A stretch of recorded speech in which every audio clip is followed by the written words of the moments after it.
exposed for long term? Or are their tests simplified into 8-hour increments? That's my concern. Yes, the air quality might be fine in an 8-hour increment, but what about the 24 hours, 7 days a week effects that we're going to have? My wife and I, we went to the ER at the same time. She seen one doctor, I seen another. Same symptoms. They sent her home, bronchitis. They sent me home with abdominal pain. We called the claims department.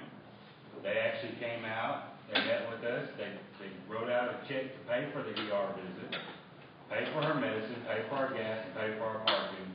But yet they don't claim to be responsible for anything. So why pay for it? We've tried to call back since then because we've had other doctors visit. They won't return our calls. My grandson also had to go to the doctor several times since this happened. He's been diagnosed with sinus infection. He was then also diagnosed with upper respiratory infection. And I sent the first handout with my daughter to take to the doctor. He wouldn't even look at it. He said, "Oh, he's just got a cold." I'd like to add something else. It's someone up here, and I apologize, said they were at the Mayflower meeting last night also. That was me. Oh, okay. I don't know if you caught this, but when they're talking about, they're going through their finances, and they say, well, yay, we got this $100,000 check here. Yay, we got this $100,000 check there. Okay, that's all fine and well. But the thing that they were talking once about how they're going to use it to help the community. They never talked once about what's going on in the community. The biggest thing, I remember when the guy was talking about, well, the grass they plant, what we're going to do about getting it cut. They were worried about cutting grass. I'm not the sharpest knife in the drawer, but it just something doesn't sit right with me. You're sharper than you know, brother. We spoke with some people who live on Garrett Lane, right off the dam. I wanted to know if anyone has said the same kind of thing as you guys when you've been to the doctor and visited with people. But a woman that we've spoken with several times called me weeping one afternoon after she just gotten sent back from the pediatric center in Conway. And she said they wouldn't give her child medicine, they wouldn't do anything else for him, and they said the reason is because there's been a whooping cough epidemic in the Mayflower School District, and this is all that is. Exactly. Well, we know that, but obviously that begs the question: did someone go and put that information in that doctor's office for them and say, "Hey, this is probably going to come up because we've had this epidemic"? I believe very strongly from my heart that they're covering that tracks. One of the softball moms that our kids play softball with, she is a nurse at UAMS, and she told us that Exxon had come around and went to all the doctors saying, do not write on anything that says the oil was responsible. I made my doctors, or they weren't going to note it at all. They also told me that they had no way at UAMS to test me for any of these chemical exposures. Yeah. My concern is how can you be a doctor and not know specific tests that need to be ran on people due to chemical exposure? That should be a mandatory preset thing to get a medical license. Or they should at least have somebody in that field that works specifically with that. And Exxon is responsible for making sure that happens. Exactly. They are responsible for training everyone that lives in this community to understand these symptoms, and they haven't even addressed it. They had a man. Y'all need some jobs? On site, but it's for the workers. Right. Not for My wife went down there the first couple of days and told her all of our symptoms, what was going on, and they sent her into the men's trailer, and they told her she needed to go to the ER and get it documented. That's all they would do. And they were not going to evacuate us, because we were not in the subdivision. Right. They left people 100 yards from a pool of benzene for over a month. That shows their level of commitment. Could you say that again, please? I said they left people on Garrett Lane and right off the dam road down there 100 yards from a pool of benzene. That's their response. We live across the street from Dam Road from Martin's. They left you there. Oh yeah. Oh yeah. Their concern was PR. And there was a lady that was living with me that was 7 months pregnant. And they said, well, there's other pregnant women in the area, and they're doing fine. She did manage to leave. They paid for, she and her family, to stay at a motel for 5 days. Well, we're still smelling that crap. But yet there is no oil in the cove. We videotaped it, so they can't say Oh, that. yeah, I know it. I know it. Marty and Jonathan both have videos. I have 2 letters here from residents who were hesitant to come in front of the camera today, so I just want to read them quickly. This one's short. She says, I'm concerned about the environment and how safe it really is now. We are fighting a never-ending battle. Over the years, where many other spills have occurred, the ecosystem never recovered. I have grandchildren that live here also, and I do not feel safe allowing my grandchildren to be here. I will not allow them to fish or be around the water for that matter, much less let them play in the dirt. Their childhood has been completely altered due to the contamination. The ecosystem has been forever changed from the wildlife to habitats and natural resources. And here's another one from a resident who lives inside the Northwoods subdivision.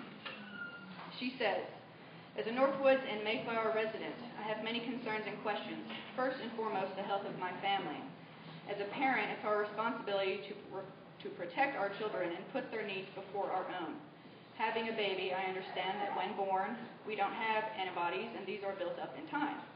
So smaller children, especially babies, along with our pets, have a much harder time fighting off the toxins that have been released into our air, and their bodies just can't handle these kind of chemicals. So I'm thinking of our future when I ask, will we be able to have another baby? If we have another baby, will the baby have birth defects or missing limbs? Will I or my husband get cancer in the next 10 years? And our children have to grow up without one or both parents? Will our children get cancer? Will our grandchildren be born with birth defects because they're exposed at such a young age?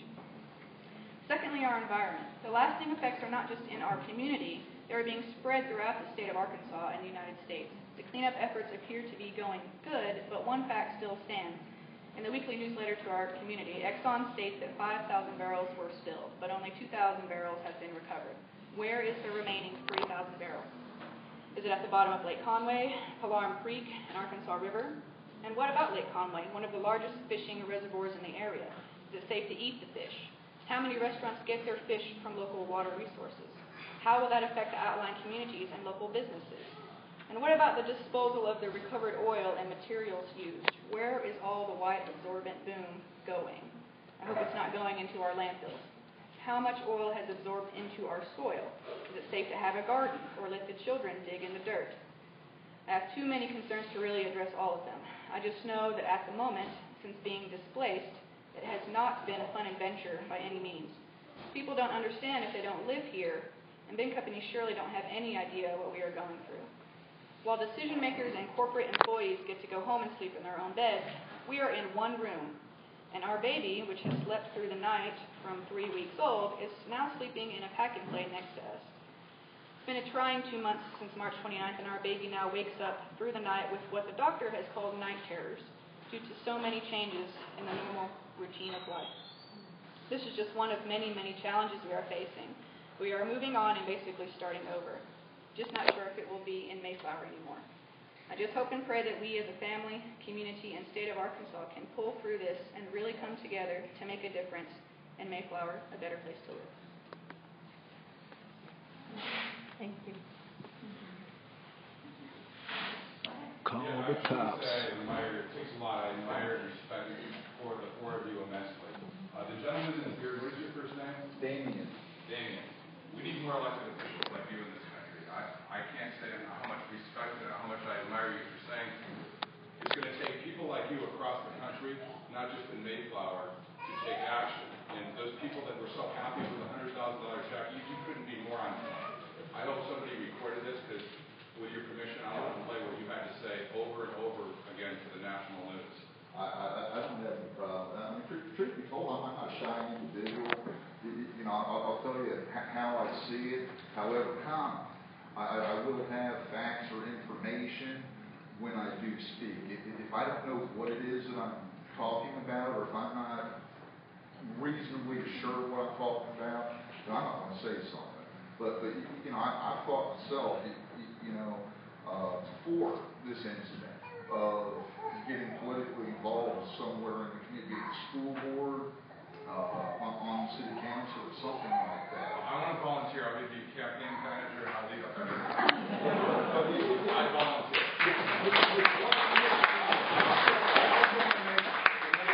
When people start accepting trucks and say, let's go plant the grass, let's go buy a fleet of trucks, they become just as much of a problem. And this is not about fixing. I mean, it's about solving the problem collectively. And it's about what's the child sitting on your lap. That's what this is all about. And we've reached out to, and there are elected officials. Congressman Markey cares. They've reached out. They want updates on this. And there are elected officials out, and I'm sure everyone cares in Arkansas. This is getting federal attention, and the facts are going to come out. One thing I want to say, the Athabasca Indians, we've made contact with them. All the symptoms you're seeing, we've got papers and everything behind it. We have fingerprinted the chemicals in the water column, and you're describing the symptoms that are consistent with the naphthalene and the derivatives and the weathering of this. We're going to get into this later, but the question I have for you is red blood cell count. Has your blood been analyzed? Now, you don't need to comment with HIPAA laws, but make sure you're getting plenty of extensive blood work and getting your white cell and your red cell counts. That's what I'm hearing from experts from the medical field. Staying in the realms of HIPAA laws myself, I'm a private person. I'm pretty genetically disposed to have thicker than normal blood. I have high RH clotting factor, so I'm on blood thinners and whatnot. My blood's being constantly checked for its thickness and whatnot. However, you just brought up something very interesting. I may need to talk to my doctor about getting white blood cell and red blood cell count and all of that looked at. As I said, there's immediate concerns, obviously, that are going on here. And for me, there's a really short term. I think longer term down the road. When I first came to the area and I started learning about fishing in Lake Conway and seeing how good it is, like fantastic. And then when he came along about 16 months ago, I was looking forward to all these things I can do with the boy. Taking down where Farm Creek empties into the Arkansas River, taking to Lake Conway, taking some of the other areas around there. And now I'm going to have to go out of my way to teach my young man here how to be an Arkansan. I could probably word